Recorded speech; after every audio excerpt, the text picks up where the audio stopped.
Yep.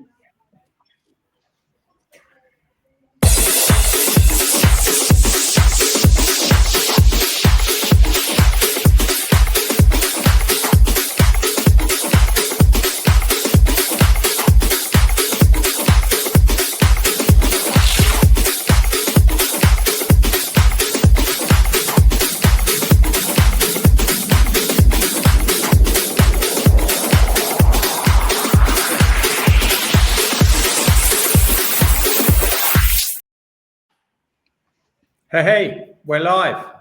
And thank you for all those that are joining us today for Team's fourth episode of Startup. But this particular session, I think, is really interesting for established businesses as well, because it's one of the areas I see recruiters don't really invest or crack or get right. And I've got two fantastic partners of Team with us today. Darren, joint founder at Paiger and CEO with Paiger, and Rob from the Marketing Junction, both of which are, I'm going to describe you as experts in recruitment marketing. And I don't think that's not bigging you up at all. It marks the spot. So welcome both of you, and thank you very much for giving your time and giving your advice to lots of our startups that are setting out on what is a pretty tricky journey, and also quite a few existing established businesses that really think they need to focus on brand. So thank you guys for joining us. Really good to have you here. I'm going to kick things off. I think starting a recruitment business, if you're a professional recruiter, the market's going to be easy for you. You know who your clients potentially are going to be. You know where the candidates live, but you're in a different space thinking about your business brand rather than just your personal brand. You've never had to perhaps set up a website before. You start to think about some of the messaging that's attached to being the business owner rather than just the sales guy in a recruitment agency. So I'm quite keen to try and get from you both, how would you define a strong and sustainable brand in the recruitment industry, and what does that look like in practice? And no pressure, going to go straight to Darren on this one. No pressure at all. So it's an interesting one, right? Because I remember when I started Paiger, it wasn't called Paiger, and we were a different brand, right? And I got so excited. I created the Facebook page, the LinkedIn, the Twitter, and I did the website and all of these great things. And a year later, we ended up rebranding. So the biggest thing for me as a lesson is don't overthink it. You know, get it done, and also bring in help when you can. So you've got to realize that you started your own business as a recruiter because you're a damn good recruiter, right? You said you know your clients, you know your industry. It doesn't mean that overnight you have to be an expert at everything. You know, the reason that I co-founded Paiger rather than just did it on my own is because I didn't understand sales when I first started, right? I'm a brilliant tech guy, right? So I found somebody that actually was a brilliant salesperson to come on this journey with me. So when you first start, the thing to think about is, right, what are my weaknesses and how am I going to plug those gaps? Whether that is a co-founder or whether that's outsourcing or technology, there's so many different things. And I imagine marketing is going to be on your weaknesses list, right? It normally is. So I wouldn't do it alone. I'd map out all the things that you need to do. You need to have a website. You need to have your social media taken care of. These are sort of your 101s, right? And then I would go, right, how do I plug those gaps in my business? So for me, it's about realizing when you need help is probably my number one piece of advice. Cool. And probably if you're setting up your recruitment business, and you might be in a partnership like you were, Darren, which obviously helped you. But a lot of these people are solo startups, and you're right, marketing is going to be outside that comfort zone. So, Rob, is there anything you can add to that? Yeah, I think it's about focus. I think very much echoing what Darren said, but it's very much focusing on the things that are important. So we see a lot of people when they're starting up spend a long time focusing about what the logo looks like, focusing on what colors they should use, having hour-long conversations with people about what shade of green they're going to go for. And actually that's not the stuff that's going to make them the money in terms of the marketing. So it's focusing on the bits that are going to make you the money. But also when you're thinking about your brand, you're starting up a recruitment business, and it's almost a reflection of you if you're starting up as a one-man band or whatever. And so actually you need to be thinking about what it is you want to stand for, what is it you want to be saying to the market, and how are you going to do that. And then your brand can develop that way, rather than just kind of going, right, I've got a nice logo, right, let's go out and do it because they'll come to me because it's me. It's making sure that you're marrying your personal brand and your business brand together. Cool. I just share a painful story. We had a marketing company before your time, Rob, before we were using you, and they were faffing about with we wanted to revive the Team brand. Team's been around for 32 years. We felt it was getting a bit old. The name didn't look right. They showed us loads of stuff over 2 or 3 weeks. Andy Dunn, my ND, put a spec into ChatGPT, and our brand came up in 5 seconds, and we loved it, so we chose it. So it's got Team the name, it's got us in the middle, but lots of collaboration pieces with other people, which reflects what we're about. We're a community of collaborators and sharers. I think the interesting point there, Simon, though, is it's what you put into ChatGPT, right? You had a spec, you knew what you wanted. Often people don't have that, so it's not normally the design bit, right? Sometimes, if you look at people's logos, I mean, mine's simple, right? I know it's blurred, but it's Paiger with a little robot in it. That didn't take long. Coming up with what we wanted it to be was the time. So quite often it's not that. It's what you put into these things. And I think it's the prompts, isn't it? It's the prompts and thoughts. Well, we wanted the colour. We had the name. We gave the idea that we're a collaboration in a community, and it did that. So it was easier for us because we were established. If you're thinking of something new, that's tricky. But blue's a great colour, isn't it? We love blue. What you said about knowing what you want to be known for, right? You knew you wanted to be known for community collaboration. Often people don't know what they want to be known for, and I think that's a great point from Robert. That's where you need to start. Yeah, thank you for that. Darren, as CEO of Paiger, how have you seen technology change the way recruiters build their personal or agency brand? Yeah, I mean, the biggest technology change isn't Paiger, right? The biggest technology change is actually LinkedIn. If you go back pre-COVID, everybody just treated LinkedIn purely as a job board. So I remember I used to say to people, "Why don't you post on LinkedIn?" They go, "Oh no, I don't have time for that."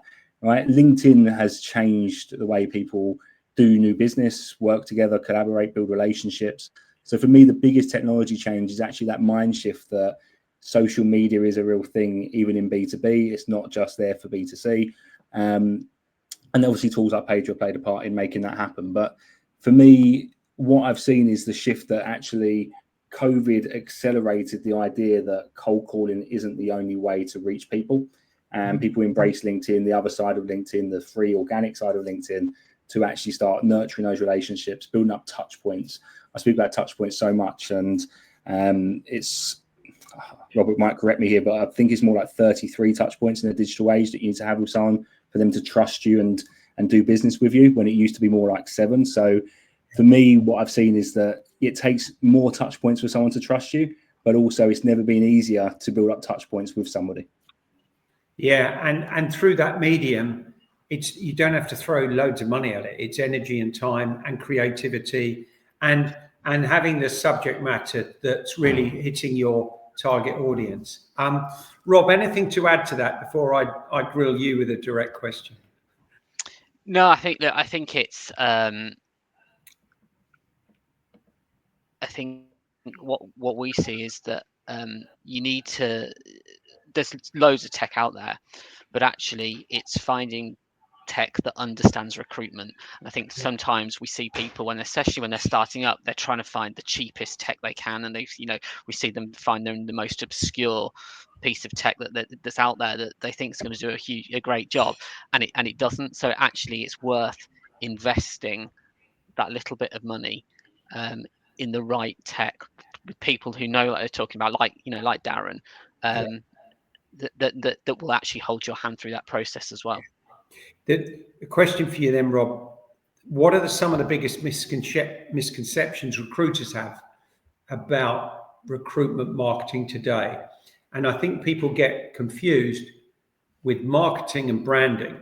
And I think if you've got to think brand first and market later. Marketing, I think, is am I right in saying that's the action of promoting your brand, not the conception of your brand? Yeah, I mean, well, for me, recruitment marketing is about, and this is where the misconception, because people think marketing is a completely separate function, stands alone, and is this thing that happens over here and is to do with pretty pictures and glitter and all that kind of stuff. Yeah. And that's not. I mean, look, some marketing people are like that, but that's not what we're like. For me, the way I see marketing is it's about how can we support the business to drive more sales, to get more unique applications come in. And I think that's the misconception with what marketing is and isn't. Some people think it's just posting stuff on social media, and that you can post any random stuff on there. That really it's just sort of these random acts of marketing, and it'll work, rather than it actually needing a proper strategy. And I find it odd because, and I think it's because people can try and do it themselves, but when they're setting up their IT function, they don't, oh, I'll give it a go myself because I can do it. I know, I'll give it a go. They don't do that with their accounts function. They don't do that with their, if they hire somebody with HR, but they'll give marketing a go. And I understand why, because it's a low barrier to entry in being able to do it. And there's tools out there like Canva and things you can jump on. But actually, the misconception is that they can do it whilst they're doing their day job as well. Yeah. And actually, that it's not necessarily always easy and possible. Yeah, you touched on brand, the importance of brand at the beginning, and what it should reflect what you're about. And then if you can nail that, and that clarity is evident, that who you are and what you're about and what you believe in and what your visions and values are, then it's easier to decide what marketing actions there is. That's my thoughts. I don't know whether, Darren, you've got any thoughts on that. You sort of led with that a little bit, so I was following on.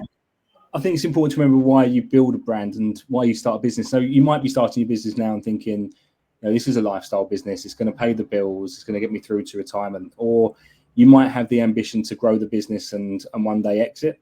And I hope you do, because I love entrepreneurship. I love all of that thing. And I think most people are building a business to one day exit and hopefully sit on a beach somewhere sipping on a cocktail. Right, that's the dream. And you've got to remember that if all you do is invest your time, money, and effort in your personal brand, just position yourself, then actually you've got nothing to sell. You've got to have a brand at the end of it that has a value to it, that actually you can actually pass the torch on to somebody else. So for me, the brand is what you can pass on. And that's really, really key. Cool. A question to you both. What specific branding strategies have you seen directly lead to increased client acquisition? I know that's a big question, but if you've got any tips and guidance for our viewers, that would be a good one. So what branding strategies have you seen directly lead to increased client acquisition? And there was just something that popped up there, a question that popped up there about how does usually sales and marketing work together in a startup or solo business where you're responsible for both. How would you go about aligning these two functions effectively to drive growth? And I guess in terms of client acquisition, I can probably answer them together, to be honest with you, in as much as, so it's around thinking around creating an action. So for example, I'll give you an example, like a salary survey. You could create a salary survey or a research paper or something like that. Now you're going to have to put a bit of time into doing that, but you're running your own business, right? And that's what you have to do. You have to do these things. Putting some time into, say, a salary survey, and then off the back of that, you're sending it out to clients. You're doing an email campaign off of the back of it. You are creating collateral that you're able to put out on social media, and that can then start leading to conversations, can start leading to people thinking you're adding value as well. So can open doors, can start engagement with clients. And that is a way that marketing is working alongside sales, because you're using the salary survey in this instance that you've put together and created to start driving your sales activity, and then blogs, social media posts, etc., can all filter off the back of that to create some value. Sorry, there's a fly around here. I'm not sort of having some kind of fit. So yeah, so that's a sort of an example as to how you can make both of them work together, if that makes sense. Okay, no, that's really helpful. I got a couple of tips about that in a little while, because I got asked that yesterday by our one of our divisions that specialises in what was it? It was wasn't manufacturing engineering, but we run some vertical divisions, and people are asking for a salary survey, and I said, I'll get you one in 15 minutes. And so I'll come back to that. Darren, this is a good space for you and Paiger, isn't it? Because it's what you do, isn't it? That's it's a wonderful what we do, yeah. It's I would think 70 of our members plus love Paiger for the fact it takes away so much of the creative pain and focus that people have to. What do I post today? What should I talk about in my space? It helps people refine, doesn't it? What their messaging and their brand. So just give us a bit of an overview for those who don't know what Paiger is. What it is. Yeah, absolutely. So Paiger's a business development tool, and part of that is personal branding. For me, every phone call you make, every email you send, they check you out on LinkedIn these days, and they're asking themselves that one question: do I trust this person? You know, whether that's with my business, whether that's with my career, and we want the answer to be yes. And the way you're going to make that a yes is when they hit your LinkedIn profile, you're sharing good, relevant content. I always say to people, I don't care about getting you thousands of likes. I don't want to turn you into an influencer. I don't need you posting pictures of your dogs, your kids, things like that. Good quality content about your industry so you build up trust.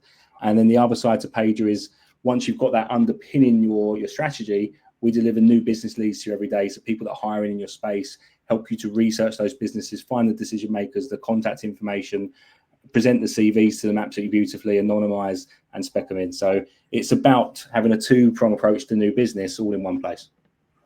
That's your products, your services evolving, isn't it? Because that couple of years ago, that wasn't part of it.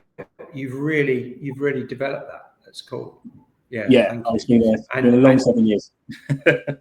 Yeah, I think I should say as well, I mentioned it later, the playbook stuff. One of the things that the guys yesterday were asking of team was a detailed salary survey. And Darren, tell me if I'm doing this wrong, but this is what I did. I went on to ChatGPT. I get every month a level of deep search options. And I run a deep search on the target market it was international business. And I wanted to understand how many recruiters in the UK were selling their services from the UK, so not boots on the ground elsewhere, into the international market. What were the challenges? What were the key hot markets? And after that, I did a salary survey for accountancy and finance UK, and it was absolutely on point. And it dragged information from Hayes, from Adecco, from the REC, from Institute of Directors. So it was pulling all the data from the right space. And unlike ChatGPT, it doesn't do it in 5 seconds. It took about 10 minutes, but it had such clarity to it. So if you don't know about the Run Deep research thing in ChatGPT, look under tools, and I love it. It's been so useful for us at Team and our members that I'm recommending it as much as I can. And I love it as well. And I think the issue though is right now it's brand new, it's shiny, right? But fast forward a year, and everybody else, all your competitors have also got access to that as well, right? So those salary surveys at that level are going to become a commodity. The thing you need to be thinking about next is, what data am I capturing in my CRM? What proprietary data am I building up so that I can actually produce my own data and actually go beyond what everyone else is going to be able to do? Fast forward a year, everyone's going to be doing the same thing, which means you may as well not do it. Sorry to be so blunt. Yeah. No, I Darren's agree with right. you.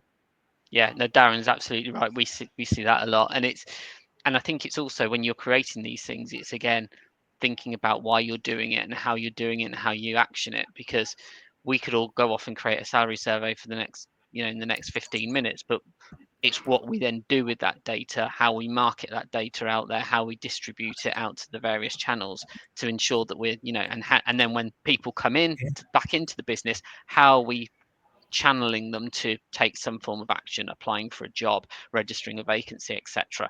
That's the key. So it's not, it's almost it's like with podcasts, right? It's almost like the creation of the entity itself is almost the least important part of it. The most important part is how you're going to get that out there to people. Yeah, that's a good point. We've covered salary surveys and as a part of content marketing. What other types of content marketing work for recruitment companies in not necessarily winning clients, but raising clients' understanding and raising your profile with those potential clients? Have you got any tips or guidance regarding, apart from salary surveys, what might work tactically for potential clients? I don't mind going first. I'll jump in. One of the biggest things that we've changed in Paiger recently is the ability to format anonymize CVs and then take them to market. Part of what we do in that is actually putting them onto LinkedIn. I said before that people treat LinkedIn purely as a job board, right? It's where you get your candidates, but actually 50% of your network is clients, and candidates become hiring managers. So it's a small thing, but actually think about the product you represent. And I know it's horrible to think of it that way, but your candidates are your product. And how are you actually going to market them? So actively take them to market. And I don't mean just specking in CVs. I mean actually saying that I've got the ideal person for a business and taking them to market in multiple ways. And you don't need to be a Paiger customer to do that, but you can absolutely do it on LinkedIn. I love that, Darren. One of our members, Lauren, up in Manchester, she pitched on a Friday lunchtime, which is not the best time to do it, to a company. She got a great candidate who was in insurance sales, and she pitched to a company in insurance, big corp with 3,000 staff. She pitched to the HR lead, a COO, a finance director, and she found the CEO's name. She sent an email out and say, I think this candidate will deliver a fantastic ROI for your business. This is what he's done for previous companies in terms of, development. Everyone ignored him except the CEO. And the CEO emailed her back within 20 minutes and said, I've booked a call with our COO for you in half an hour. We're really excited about this individual. We'd like to know more about this candidate. She had a deep conversation with the COO about the candidate who got an interview, and the COO was so impressed he gave her 2 other jobs. That was on a Friday afternoon with a CV outreach. But she sensibly went, if that had gone to the finance director and the HR lead, and then I think a hiring manager might have been in there as well. But the CEO saw the vision because of the ROI. So think about your touch points on targets.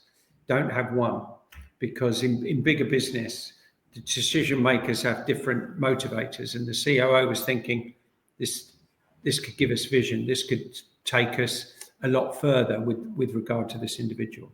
Rob, any tactics that you think were related to content marketing that might add to what we could do with salary surveys or CVs? I think with anything with content, the key is consistency, making sure you're regularly putting out good quality content. You're jumping into my next question. Yeah. I was going to say, how important is consistency? And you've go on. I'll let you finish. Yeah. So that's the main one. Just putting out good, consistent content that you would want to read, or as yourself as well. Not that you're just creating it for content's sake. and that is the most important thing. And then looking at trying different things, using video, that we see that gets huge responses. Using graphics, trying different things out to see what works. Don't just keep doing the same thing over and over again. Try a few different things out, but maintaining that consistency. Cool. I think that's good. I'd just share a couple of real successes that on content that a couple of our members have done. Sarah from Birmingham, I'm not going to mention her company because I don't want to give too much away, but she had a really tough quarter at the beginning of last year, and she's running a fairly sizable business. So she said, what are we going to do to reactivate some action in this market? So she started interviewing candidates and clients with key elements in the markets that she was serving. And in the end, she interviewed 300 clients and 300 candidates and asked them loads of questions about salaries, about what's happening with hybrid working, what's driving candidate attraction and retention. And she put together a report for her target audience and her existing clients. And it was so beautiful. It looked like a FTSE 100 PLC annual report. And then she took it out to all of the clients, the 300 that were interviewed, and some of those 300 were target clients. She had 48 meetings face to face with the document in the first month and won 37 clients. And she said our H2 for last year was absolutely rammed full of jobs in a market that was tough. She started the year badly, but what happens in people's market, if you're in manufacturing and engineering in Bedfordshire, you only understand the challenges you've got. You might not know what's happening in the rest of the market with the talent pools, with your competitors, with salary surveys. If you can consolidate, recruiters are in a brilliant space, especially if they're in a geography or a market and they really understand that space. They can feed information to those clients and candidates about what's happening elsewhere. And it can encourage candidates to stop sticking, because a lot of them are nervous at the moment and don't want to leave a job because having a job is security. And why do I take the risk of going to a startup or going to a new company where I don't know anyone? So there's a lot of stickiness with candidates, and there's less jobs around. So, but that information encourages trust and support, because you're giving them, you're educating them on the wider market that. And I've got a few other examples of that, but don't be afraid. That data is available.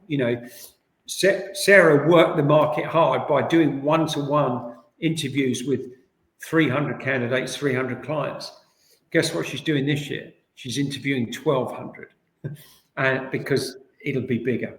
But my key takeaway from that, Simon, though, is that what that took was rolling your sleeves up, not going to ChatGPT, right, and going, I'm going to do some proper real marketing, right? That's what that is. And whoever Sarah is, if you're watching Sarah, a lot of respect for you, because that's what it takes. Things in life don't come easy, right? Growing a business. I think you know who it is. I think you know it is, Darren. Right on. Let me get you another question here, guys. On attracting talent, how can a recruiter's brand be used to attract top talent, especially in a competitive market? So we're talking about candidates now. Many of you guys know we run Team Exchange, which is that job sharing platform. And last week alone, there was £135,000 worth of fees on there, just with under a dozen jobs, on jobs some of our team members can't fill because they haven't the talent pool's difficult to attract at the moment. So other team members jump in with their candidates and they job share and profit share on the fees. But got any tips for really building your recruiter brand to attract top talent? Yeah, I'll go first, Rob, if you don't mind. A couple of things for me. this is your bag really from Paiger. I think we all often forget that the recruitment marketing, what it started at was writing job adverts. And actually, I think we write terrible job adverts, if we're being honest. I think if we look at them, we're not putting any sort of substance, not selling the roles, not selling the clients. If you don't follow Mitch Sullivan on LinkedIn, please do connect with him. He's absolutely fantastic. I was going to say Mitch Sullivan, if he's watching, would be going, I can sort that out. Yeah. Right? And that, for me, is the start of how are you going to attract candidates with your marketing, is actually put the time and effort into doing a good job advert. To come back to the question about brand, I think the cheap way is to use job boards, right? We've become reliant on expensive ways because we haven't got the brand. But actually investing in the website, making sure that it's indexed on Google for jobs and having good adverts, for me, is like the number one thing. That's where I'd be spending my time. Yeah. Just for those who don't know us, we can save for our members. We collectively buy from all the key job boards, so we can save up to 70% on job boards like CV Library, Total Jobs, Job Site, Monster, Reed, and less on Indeed, but we can still save 10% for anyone who's interested in talking to us. Rob, anything on that question?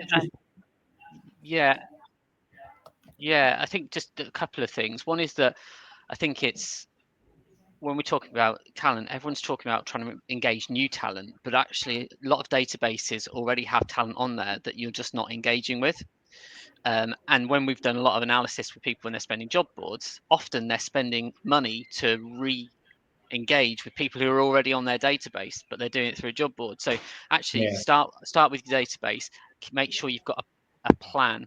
If it might be newsletters, it might be whatever it might be, for making sure that you're going out and engaging with those candidates on your database. And then secondly, it's what we see, certainly with smaller businesses, and I understand it, is you have the hot tap of clients and the cold tap of candidates, and you turn one tap on and the other tap off. Like, you go, oh crap, I've not got enough clients, so I'm going to put all my efforts into generating more clients. And it's like, oh, the market's changed, the pendulum's gone the other way, the seesaw's tipped, and I now need to go and do candidates. And actually, yes, you want to be putting emphasis on one or the other if you need more, but you need to be making sure that you're consistently marketing to your candidates no matter what.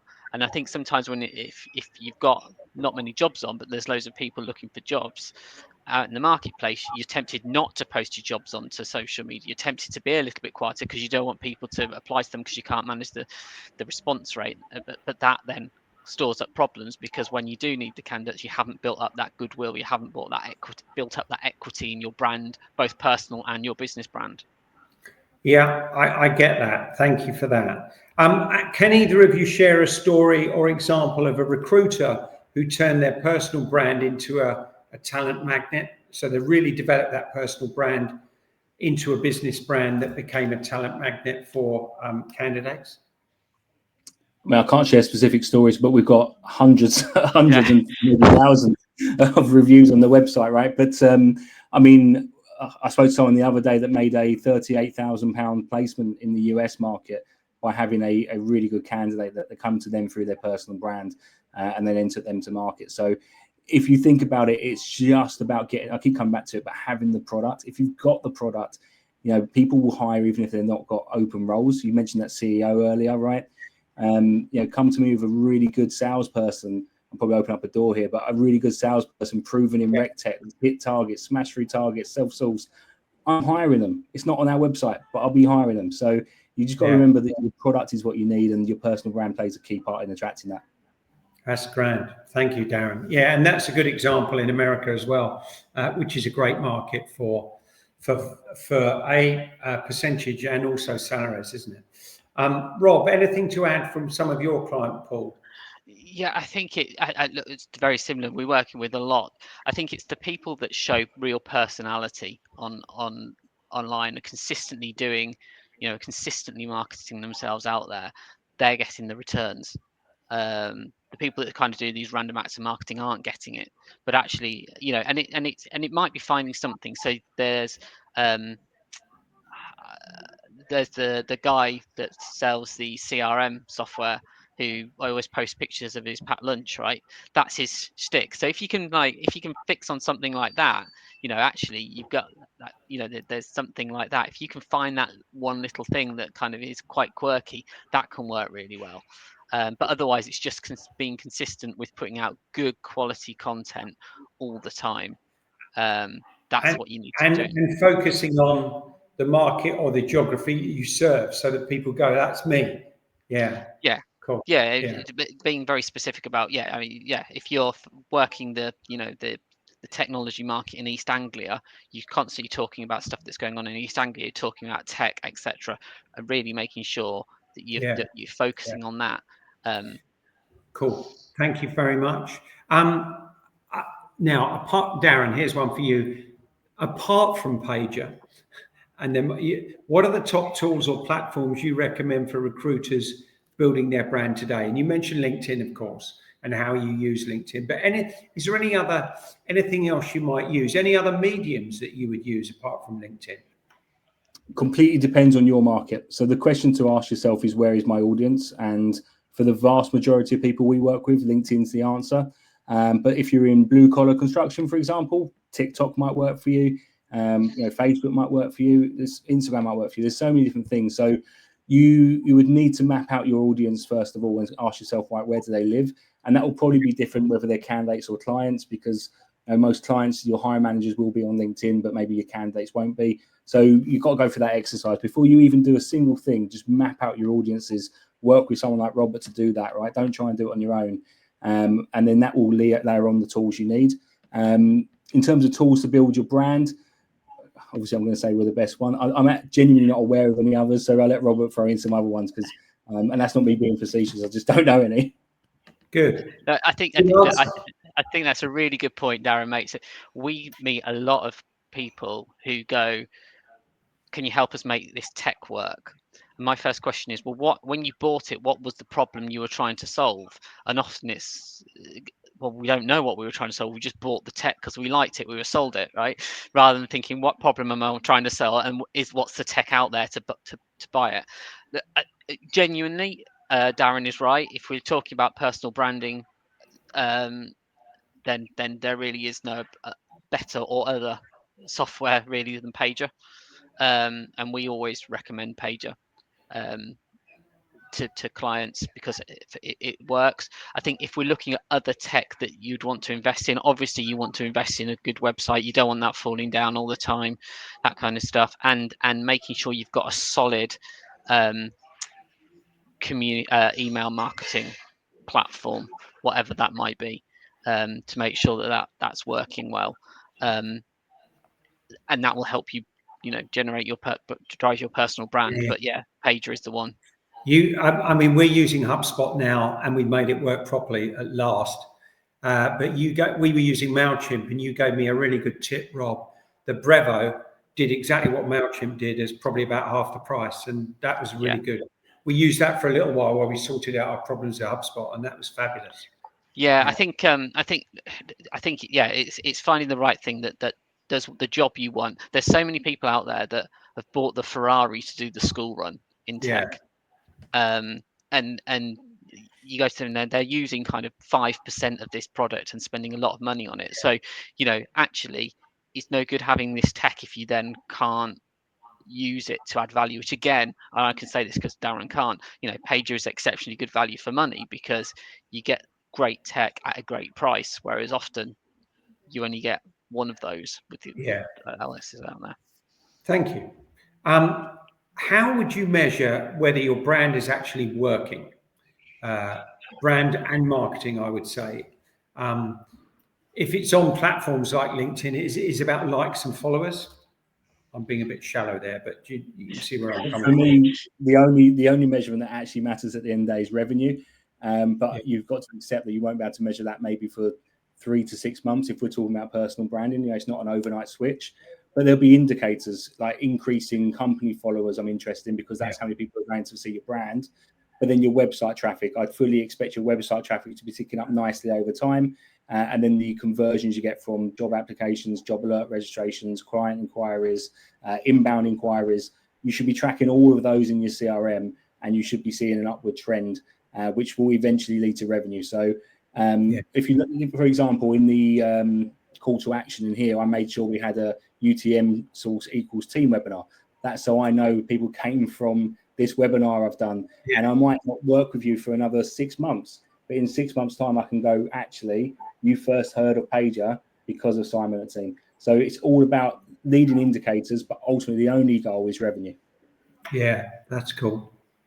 Robert, anything from you? It's exactly the same. I mean, look, if you want to be doing, if you've got your website, certainly if we're setting up a website, we'll have Google goals in there, so we can track goals. So a goal is somebody applying for a job, registering interest, whatever that might be. We use those. That can be a good indicator as well. We look at things like how many people have you added to the database. You might not have placed them yet, but if you're adding good quality people to the database, then that has got value to it.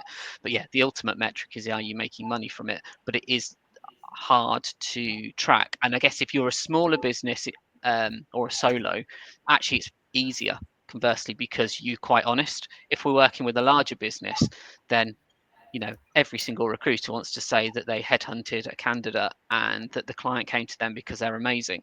That it's never because the marketing. Whereas actually, if you're a solopreneur or you're a small business, you're a bit more honest about what's going on because it's your money, right? Yeah. No, good. I was going to ask you about Google Adverts. Google Ads. From I'll tell you my story in a little while. Some of you know I used to be in the fascinating world of health and safety recruitment. If that's not a conversation killer, I don't know what is. But I'll come back to that in a second. Are you seeing Google Ads still working, Rob, with websites? Well, not for the vast majority of people, if I'm being honest. If you've got budget, if you're in a specific niche, potentially, but actually we suggest people spend their money on social advertising rather than Google, because long gone are the days when somebody goes into Google and types in, I need an accountancy recruitment business in Birmingham, for example. They just don't do it. And if they do, the competition for that search term is so high that it becomes quite expensive, to the point where actually most businesses can't really afford to do it properly. There are some instances where it is, but generally I say that's not where I would start. It's way down the roadmap. I don't know if Darren agrees, but for most of the clients we work with, that's exactly where they would be. I mean, even for us, we only do AdWords ever so slightly. I know it's not called AdWords anymore, but it always will be to me. We only do it ever so slightly, and it's things like certain competitors. If you search for that, then maybe we'll come up with a valuable piece of content. But no, for us, we're all in on LinkedIn ads, and that's where we're getting the most return. Yeah, cool, good shout.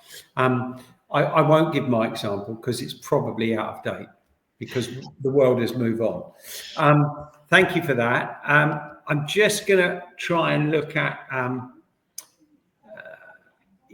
just trends and looking forward now, if we can, looking ahead. What branding trends are emerging in recruitment that recruiters should keep on their radar?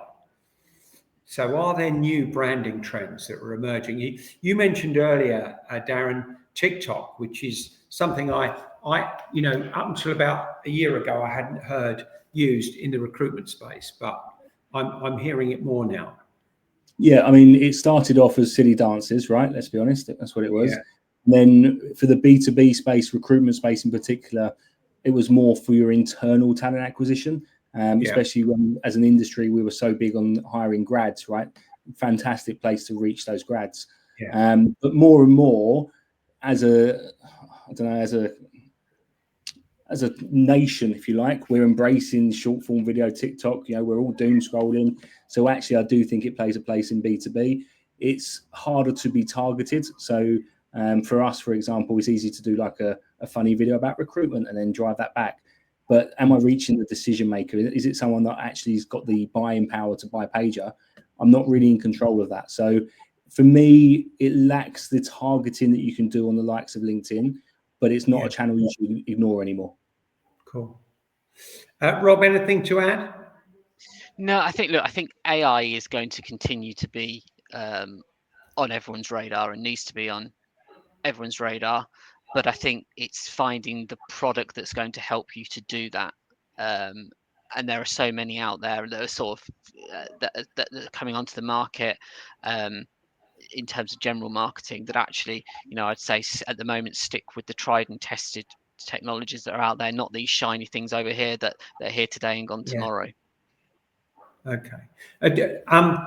What about Instagram for recruiters? Is that a space that you're seeing many of your clients or members using?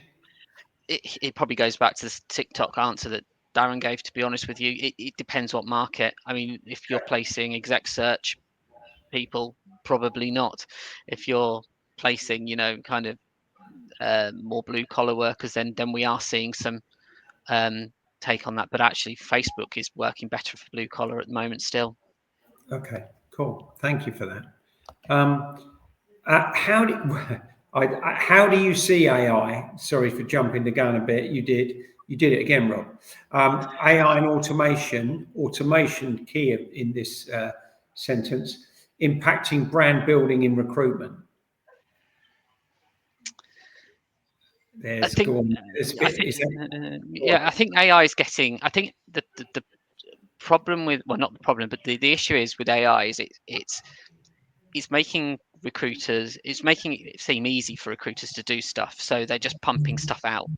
We're seeing it now if you go on LinkedIn, people leaving longer form content on there, but it's all waffle because they've not put the right chat in there, they're not put the right prompts in there. So I think it's making it easy for people to be more visible, but it's not necessarily making them stand out. They're just sort of blurring into the background with everybody else. So I think that's where actually learning how to use AI properly is going to be something that people need to do. Yeah, there's probably a training session we could do on that just going forward. But what about the AI and automation question? If I can jump in there, so together. I mean, we've just done this process in my own business, right, where we mapped out every single thing that somebody does as a human being in this business, and we asked ourselves, is it worth the squeeze? What I mean by that is it worth their time being the ones to do it? If you take your client, Simon, who did the interviews, was it worth the squeeze? Absolutely. AI and automation can't do that, right? So if I was looking at my business, I'd go through and list every single task and just ask myself that question. If it's not, I'd look to automate it. If it is, don't go near it, ring fence it, because it's what makes you brilliant.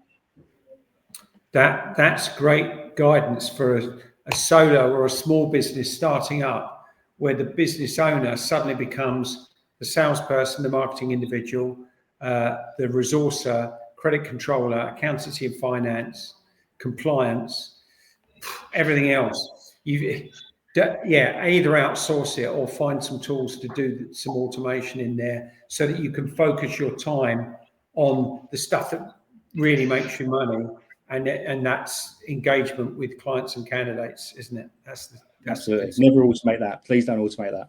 But it also comes back to the content that you're putting out there, because you can automate anything, but if the content you're putting out there, because you're automating it, is rubbish, then it's not a good thing. Last big question, folks. I think it's the last one. What will distinguish standout brands in recruitment 2 to 3 years from now?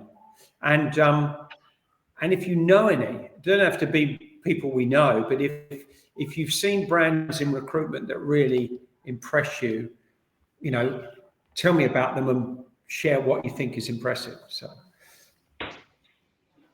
that's a hard one, right? So subjective. Sorry, Robert, were you going to talk? All right. No, you carry on. The problem is, now that I said that, I've forgotten the question. Simon, what was the question? Right.